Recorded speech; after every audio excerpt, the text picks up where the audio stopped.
Hello, magandang gabi sa inyo lahat. So meron tayong pag-uusapan ngayon. Ito ay Ito ay galing sa KMJS Ni-request sa atin ito. Kalimutan ko na yung nag-request. Sorry, hindi ko nasulat Kasi ino-open ko na lahat ng videos na rarakan ko eh.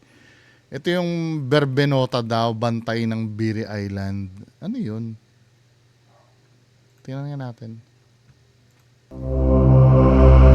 Berbenota. Okay, wala narinig yun. Ang natatanging ganda ng Biri Island sa Northern Samar, binabantayan di umano ng isang diwata na kung tawagin Diwata. Berbenota. Ang magbenta ng pares yan Kwentong bayan lang ito.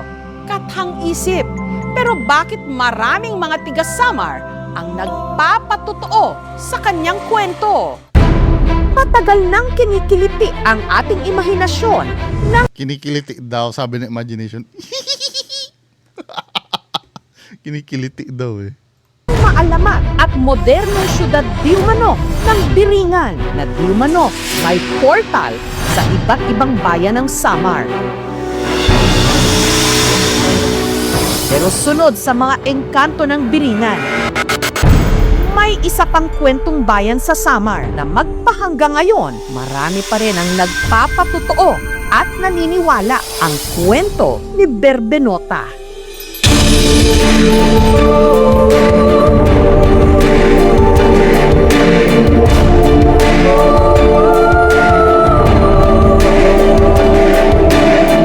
Ang ginagawa po ni Berbenota ay pinapalakas niya yung alon. Kung gusto niyang malunod yung ship, pwede niyang gawin. Sakay ng So meaning, hindi, ito kung questionin ko yung logic nila, so meaning, kahit kailan hindi lalakas ang alon dyan kung hindi ni Berbenota? Paano yung mga ibang dagat? 'Di ba? Lumalakas din ang alon nun. Bakit bukod tanging sa inyo kailangang may mag-control? Hindi ba pwedeng dahil sa weather?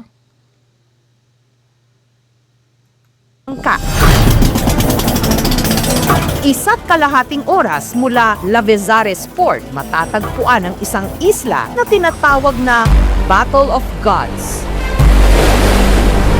Napapalibutan kasi Ganda, no? mga naglalakihan at naggagandahang mga higanteng bato na hugis dambuhalang mga alon. Ganda, no? Ito ang ipinagmamalaking Biri Rock Formations sa isla ng Biri sa Northern Samar. Meron kaming 7 stunning rock formations. Pero ang mga taga-isla may paalala sa mga dadayong turista. Bawal po tayong magingay doon at magkalat. Respetuhin ang isla kung ayaw daw matikman ang puot ng bantay nito, si Berbenota. Si Berbenota daw, yung ang pinakamalaking tao dito daw sa Biri. Alam mo na napapansin ko sa dami na nire-reaction ko.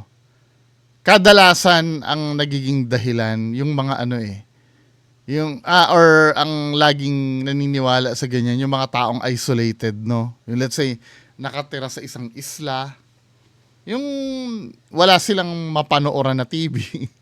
Yung kumbaga sila lang yung nagkikwentuhan, 'di ba? Kaya tuloy parang sila yung nai-stuck sa mga ganyang Ang mga disgrasya raw kasi sa isla, gawa ni Berbenota. Ito pala may kasalanan eh. Kayang-kaya raw kasi nitong kontrolin ang mga alon. Siya daw yung nag-guide sa mga ship. Kung gusto niyang malunod yung ship, pwede niyang gawin. Katunayan, si Berbenota ang itinuturong dahilan kung bakit may isang maliit na barko na sumadsad sa rock formation ng Biri noong dekada 90 matapos ito di umanong hampasin ng malalakas na alon. Pagtingin daw nila, pier, sobrang liwanag. At si Berbenota, Anong dahilan? Bakit may ginawa ba sila masama? hindi lang daw kwentong bayan. Nung maliit pa ako, nakita ko siya doon sa tabing dagat. Katunayan, nalitratuhan na raw ito. At ako lang ang may kopya niyan sa buong Biri. Tingin? Ano nga ba ang itsura ni Berbenota?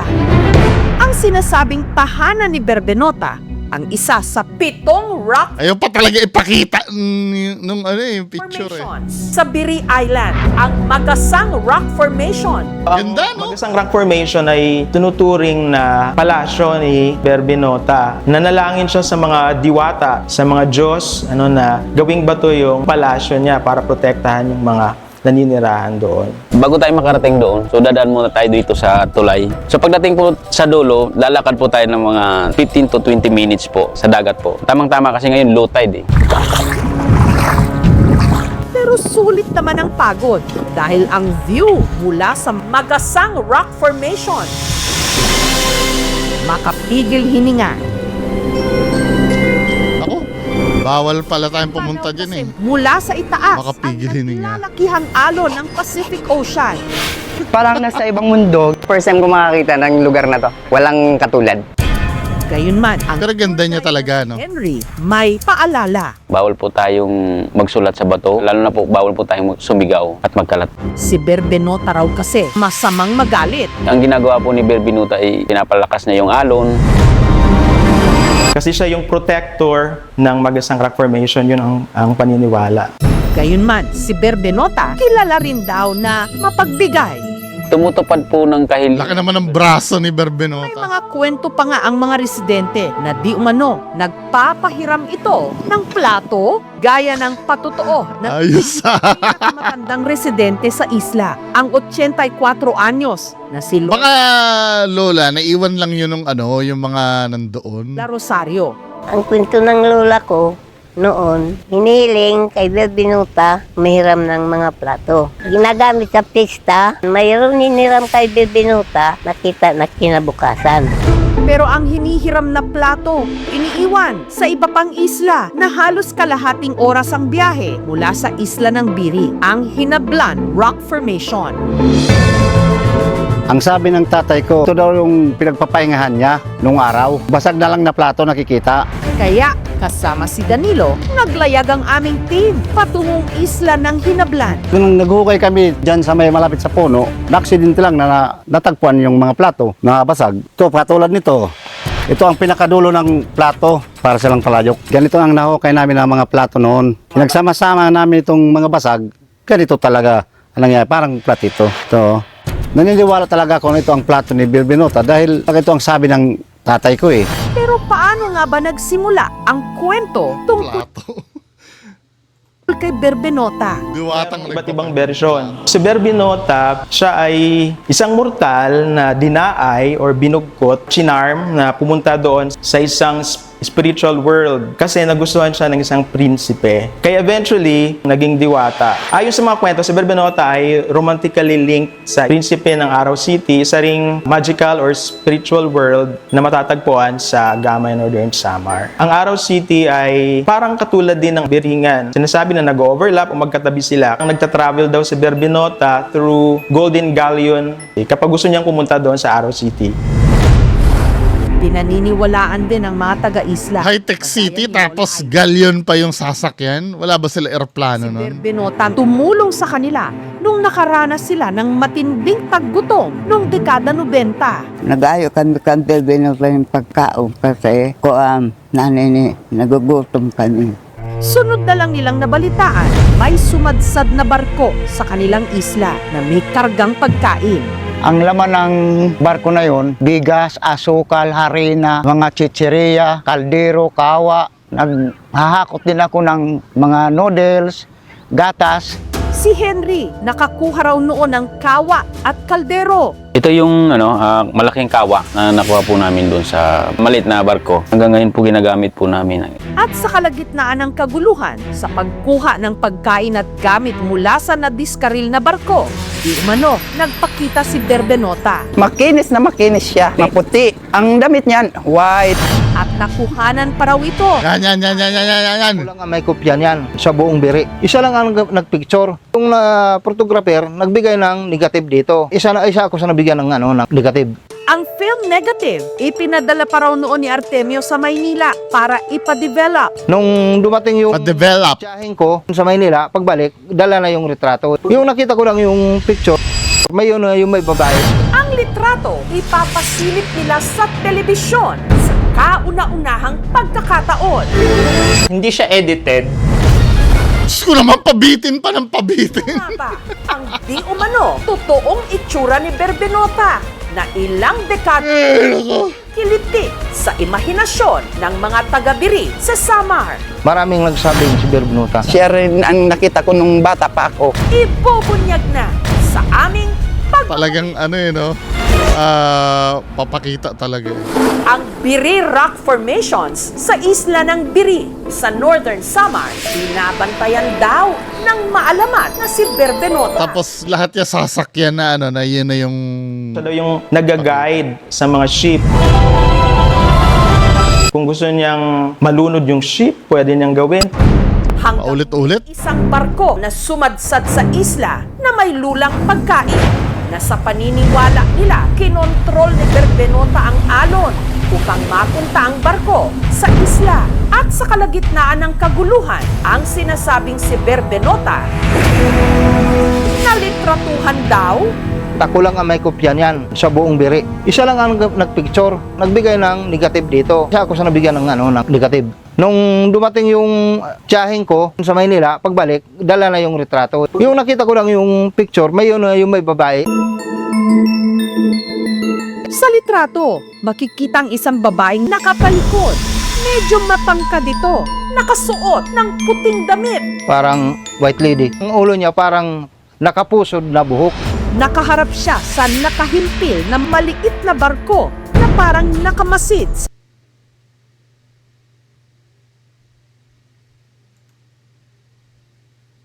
Tingnan nga natin. Ano na yun, no? Malabo na kasi yung...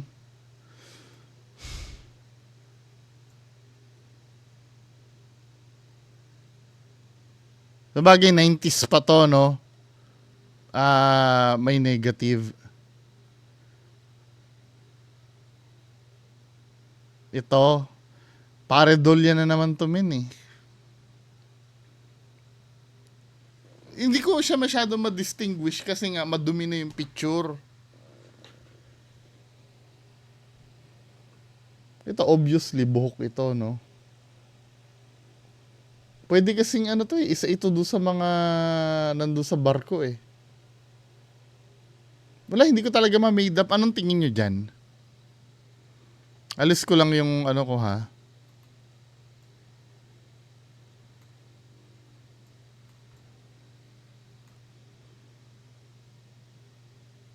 Anong tingin nyo dyan? Ano ba yan?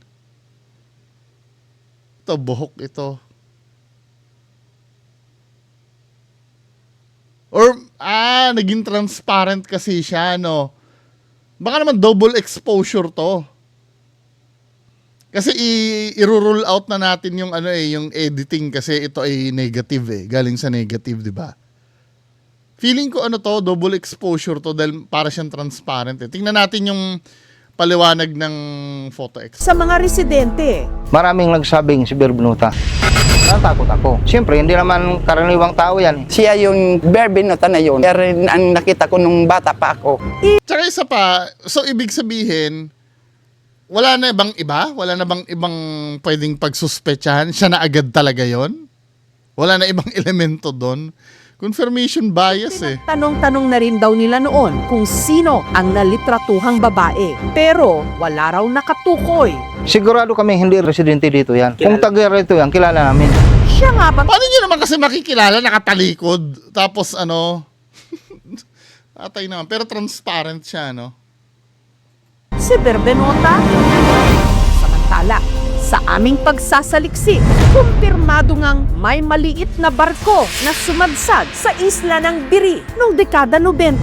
Ngunit ang pagsadsad nito sa isla, hindi raw dahil sa malalaking alon na sinasabing kinontrol ni Berbenota. Nagdiferensya yung makina, kaya hindi na tumatakbo hanggang sa sumadsad na dyan. Sunod na So debunk, no? Sabi, ang sinasabi, may nakita daw kasing maliwanag na ano eh. May nakita daw na maliwanag na pier daw eh. Something like that, di ba? Debunk yung istorya. naming ipinasuri sa isang eksperto ang litrato kung saan di mano napicturan si Berbenota.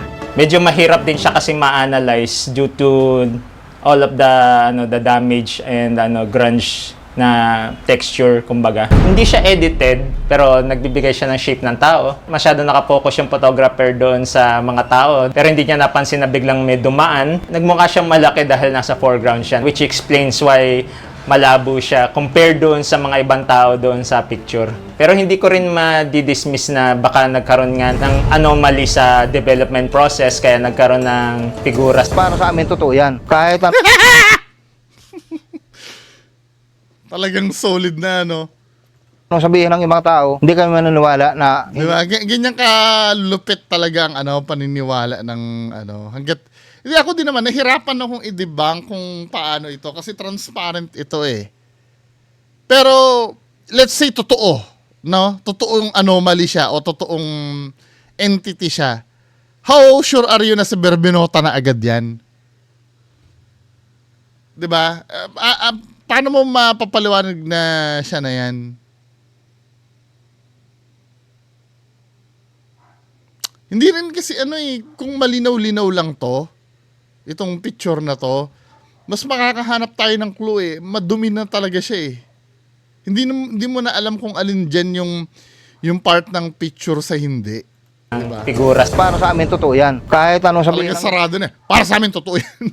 mga tao, hindi kami maniniwala na hindi totoo yan. Kaya kung hindi totoo yan, hindi magpapakita. Kinakailangan pa ng Gusto naman, logic naman ni Kuya. pag-aaral tungkol dito sa mga basag na plato. Maaari na may mga tao, sinaunang tao na dumating dito, nanirahan sa kanilang lugar. Ang mga kwentong bayan ay parte ito ng ating kasaysayan. Ang Pilipino hanggang ngayon ay malakas pa yung oral tradition. Kaya naipapasa rin ito sa iba't ibang henerasyon. Mahalagang maisalin ang kwentong bayan o ang mito ni Berbenota dahil kapupulutan nito ng aral. Makapangyarihan yung mga kwentong ito, lalo na ang tinatampok dito ay babae to counterbalance the patriarchal and colonial narratives. Kung sila Hindi, tsaka makakatulong din yun na magbibigay ng takot para at least kahit papaano ma-preserve yung ganda ng lugar. 'Di ba? O at some point din nakakatulong din naman na hindi babuyin yung lugar kasi may kinatatakutan. Kakaranas ng kahirapan, natural na makakaisip ang malikhaing mga tao doon sa lugar na yon ng mga kwento ng isang nilalang na may kapangyarihan upang sila ay sagipin. Ang kagandahan din yan, may tinatawag kasi tayo na element of social control sa lipunan. May nagbabantay dyan. Huwag natin hayaan na may bumaboy doon Diba? sa lugar na yon. So, Tama. yung mga ganyang kwento nakakatulong upang i-preserba yung lugar na yon. Walang dapat ikatakot sa kwentong bayan na Berbenota. Bahagi rin ng charm at ganda ng Biri. Pag pumunta kayo rito sa Biri Island, maa-amaze kayo sa aming ipinagmamalaking rock formations. And then you have the chance and opportunity to find out this folklore about Berbenota. Ang alamat ni Berbenota, bahagi ng mayamang kwento nating mga Pilipino na ipinapasa-pasa sa bawat henerasyon. Totoo man o hindi ang mga istorya. Labo naman kasi inyan no? Talagang tigas ito. Hindi kami maniniwala kung yan ay peke. Tunay ang mga ito ng yaman ng ating kultura at patuloy ding nagbibigay ng ganda at misteryo sa napakamaalamat na Biri Island. So, ayun lamang ang ating pag-uusapan ngayong gabi.